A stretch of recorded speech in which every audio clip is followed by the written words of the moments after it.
ஜீவன் story times வழங்கும் சிறுகதைகள் நேரம். தமிழ் கதைகள். சிறுவர் கதைகள். பிச்சைக்காரனும் தங்க நாணயமும். ஒரு ஊரில் பிச்சைக்காரன் ஒருவன் வீடு வீடாக உணவுக்காக அலைந்தான். அவன் மிகவும் அசிங்கமாக கிழிந்த உடைகளோடு இருந்தான். ஒரு பழைய கோணிப்பையே அவனுக்கு உடமையாக இருந்தது. ஒவ்வொரு வீடாகப் போய் பார்த்து விட்டு எதுவும் கிடைக்காவிட்டால் அந்த வீட்டின் முன்னே போய் நின்று வீடு மிகப் பெரியது, ஆனால் இங்குள்ளவர்களுக்கு பணம் நிறைய இருந்தும் இன்னும் அதிகமாகவே எதிர்பார்க்கிறார்கள்.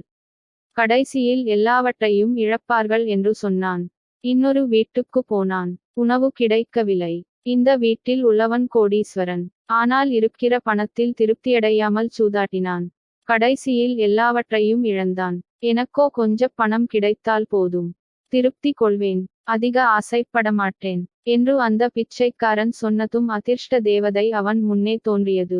நான் உனக்கு தங்க நாணயங்கள் கொடுத்து உதவுகிறேன் என்றது தேவதை. பிச்சைக்காரன் உடனே அவன் கோணிப்பையை விரித்தான். அப்போது அதிர்ஷ்ட தேவதை கோணிப்பைக்குள் விழுகின்ற நாணயங்கள் தங்கமாக இருக்கும், அவை நிலத்தில் விழுந்தால் தூசியாகிவிடும் என்று சொல்லியது. பிச்சைக்காரன் மிகுந்த மகிழ்ச்சியோடு இருந்தான். அதிர்ஷ்ட தேவதை கோணிப்பை நிரம்பியதும் தங்க நாணயங்களை கொட்டுவதை நிறுத்தியது.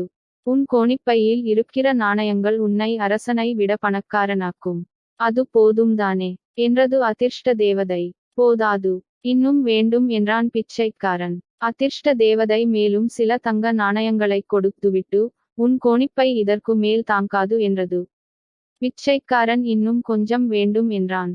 அதிர்ஷ்ட தேவதை மேலும் தங்க நாணயங்கள் கொடுத்தது. மறுவினாடி கோணிப்பை கிழிந்தது. அதனுள் இருந்த நாணயங்கள் கீழே விழுந்து தூசியாகின. அதிர்ஷ்ட தேவதையும் மறைந்தது.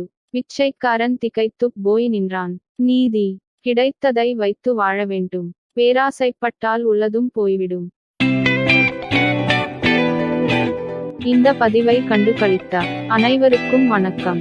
எங்கள் ஜீவன் மீடியாஸ் யூடியூப் சேனலை மறக்காமல் லைக் மற்றும் சப்ஸ்கிரைப் செய்து ஆதரவு தாருங்கள். நன்றி.